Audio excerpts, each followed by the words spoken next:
Muhammad Abduh 1849 sampai 1905 Masehi. Nama lengkapnya adalah Muhammad Abduh Hasan Khairullah. Abduh dilahirkan di Mahalat Nasr Subrohid Al-Bairah, Mesir tahun 1849 Masehi dan masih keturunan Umar bin Khattab dari garis ibunya.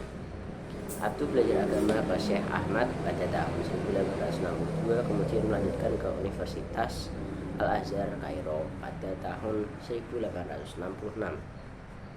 Setelah menyelesaikan studinya, ia mengajar di Al-Azhar.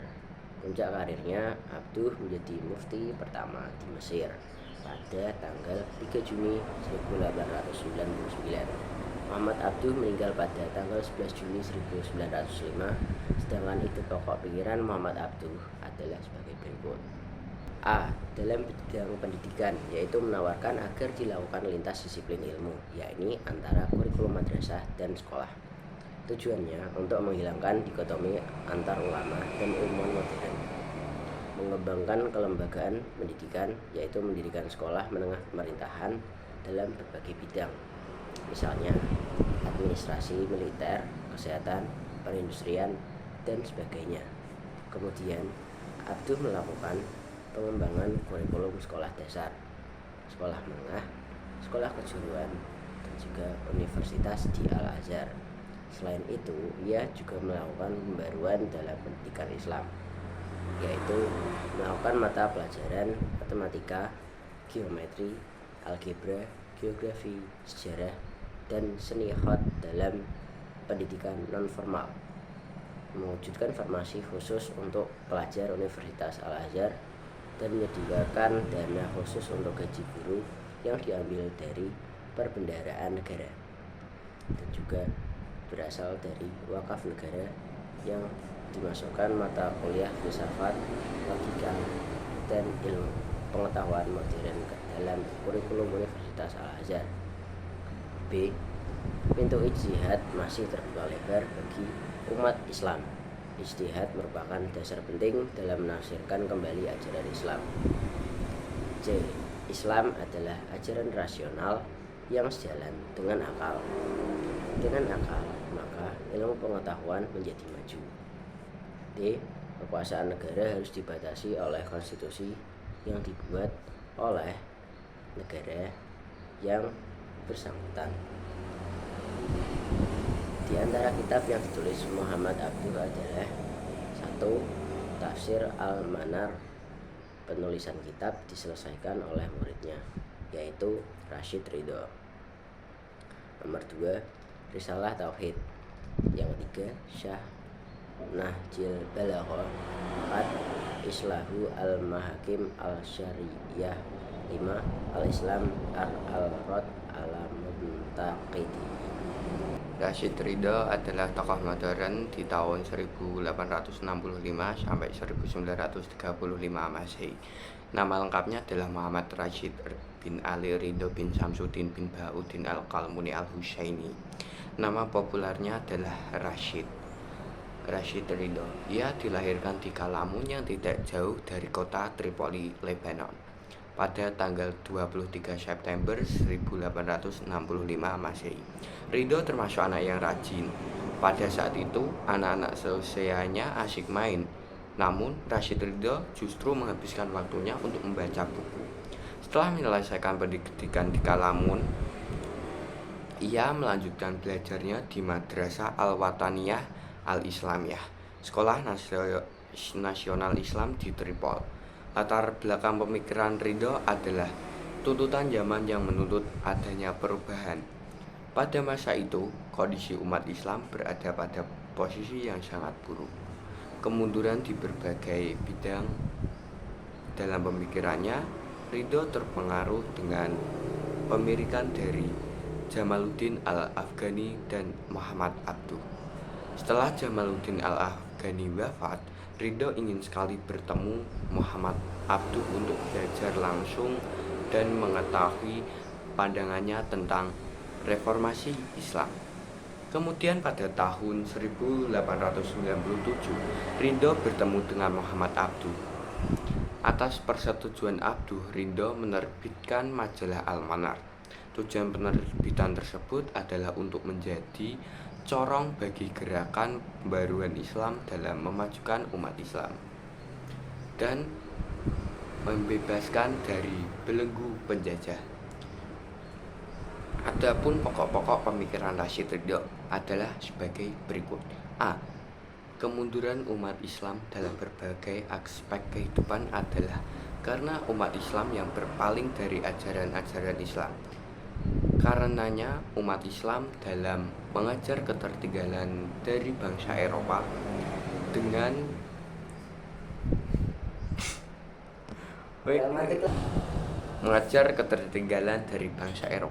dengan satu syarat, yaitu harus kembali kepada ajaran Islam sebenarnya yang diajarkan oleh Rasulullah SAW dan dipraktikkan oleh para sahabat.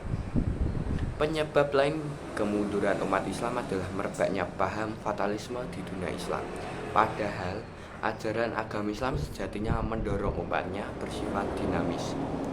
Yang ketiga, ilmu pengetahuan modern tidak bertentangan dengan agama Islam. Karena itu, sudah sepantasnya umat Islam yang mendapatkan kemajuan harus siap mempelajari ilmu-ilmu modern. Bahkan, belajar ilmu modern sebenarnya adalah mengambil kembali ke pengetahuan yang pernah dimiliki umat Islam.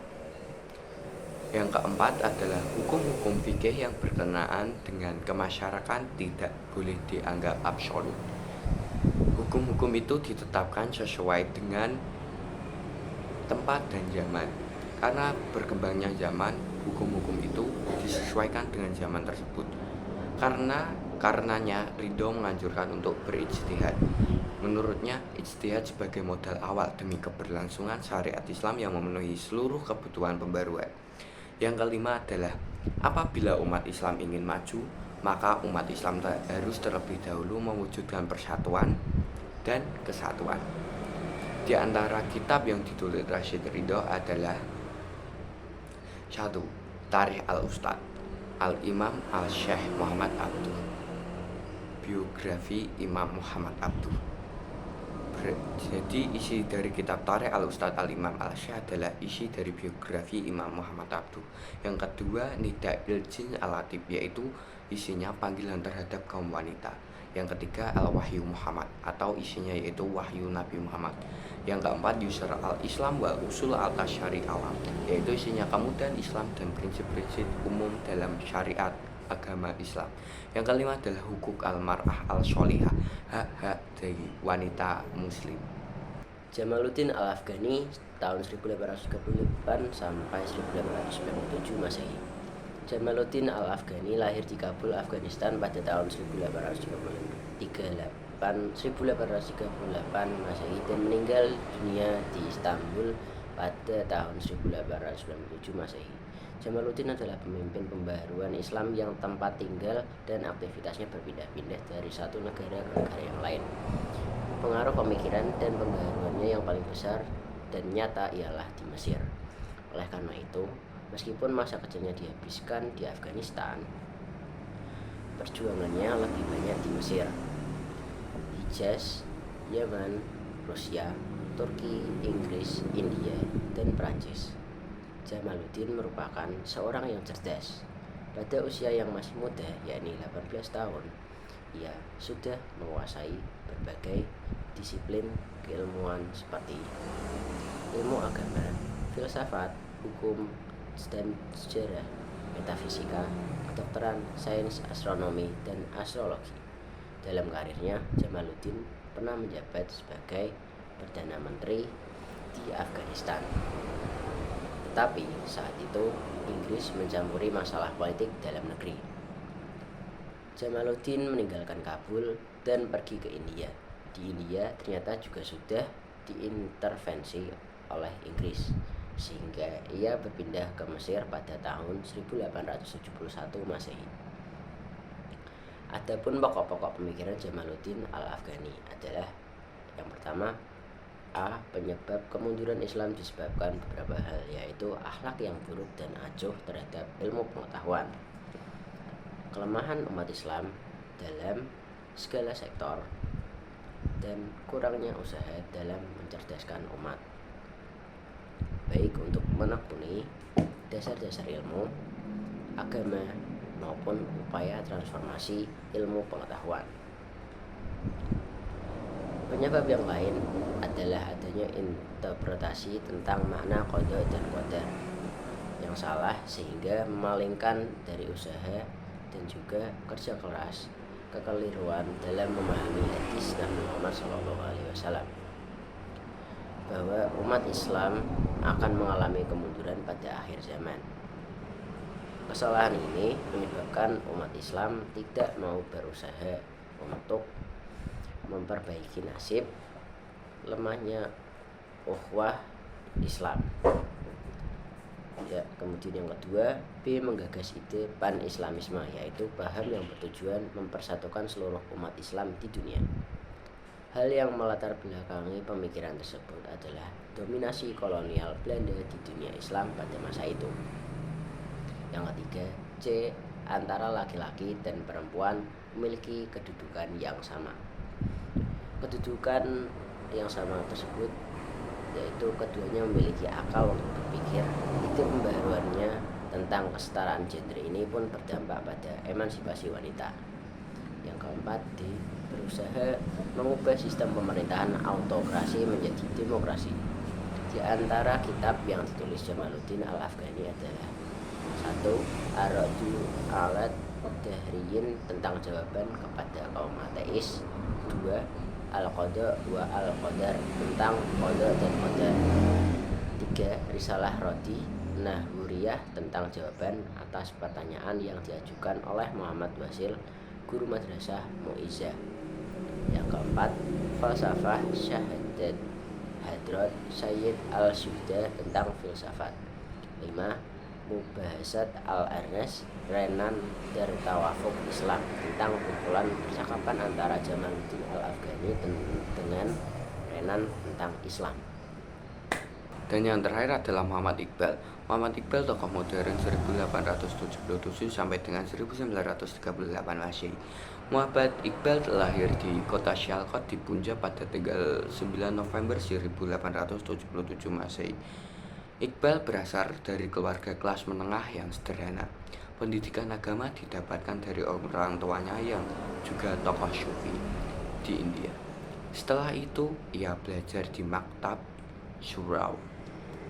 Pendidikan formalnya ditempuh di Scottish Mission School di Sialkot. Kemudian dilanjutkan di Government College di Lahore. Iqbal mendapatkan gelar Bachelor of Art BA pada tahun 1897 Masehi. 2 tahun kemudian mendapatkan gelar Master of Art atau MA dengan memperoleh medali emas.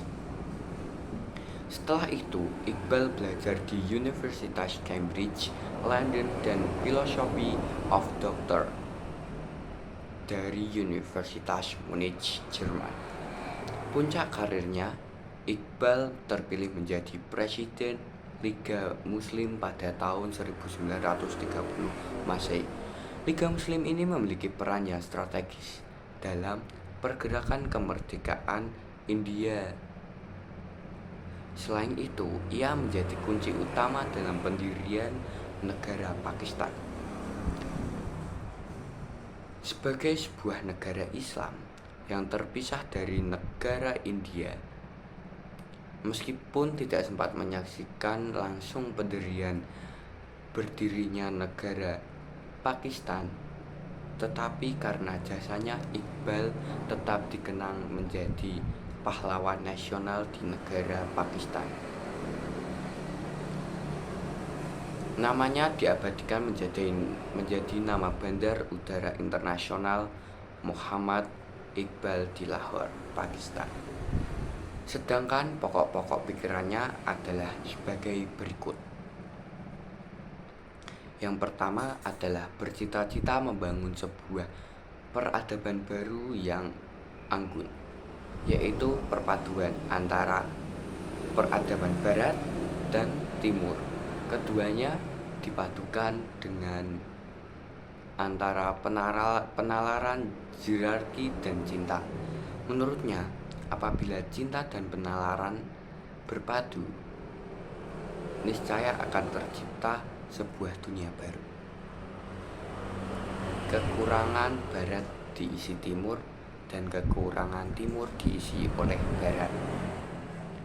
Yang kedua adalah Al-Quran merupakan kitab yang lebih mengutamakan amal daripada cita-cita. Al-Quran sebagai landasan dalam membentuk sebuah peradaban baru dan kehidupan sebagai suatu proses cipta yang kreatif dan progresif. Dan yang ketiga yaitu pintu ijtihad masih terbuka. Ijtihad bagi Iqbal merupakan dasar pergerakan dalam peradaban Islam. Ijtihad dibutuhkan pada setiap zaman untuk menyesuaikan ajaran Islam dengan tuntutan zaman.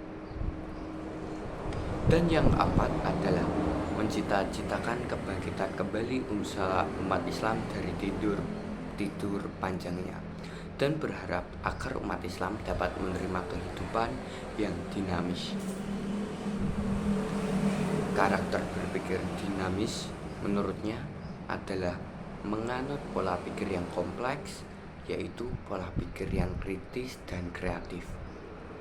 Pikir maju dan berkembang, memiliki pertahanan diri yang lebih besar, memiliki psikodinamika yang kompleks, dan yang terakhir yaitu memiliki kepribadian yang luas. Yang kelima yaitu tujuan pendidikan adalah memperkokoh dan memperkuat individualisasi dari peserta didik sehingga mereka menyadari segala kemungkinan menimpa dirinya. Di antara karya Muhammad Iqbal adalah sebagai berikut. Yang pertama yaitu The Development of Metaphysics in Persia tahun 1908. Yang kedua yaitu Asrai Khudi pada tahun 1916. Dan yang ketiga The Reconstruction of Religious Thought in Islam pada tahun 1934. Yang keempat yaitu Musafir, yaitu pada tahun 1936. Dan yang terakhir yaitu Jarbi Kalim Tahun pada tahun 1937.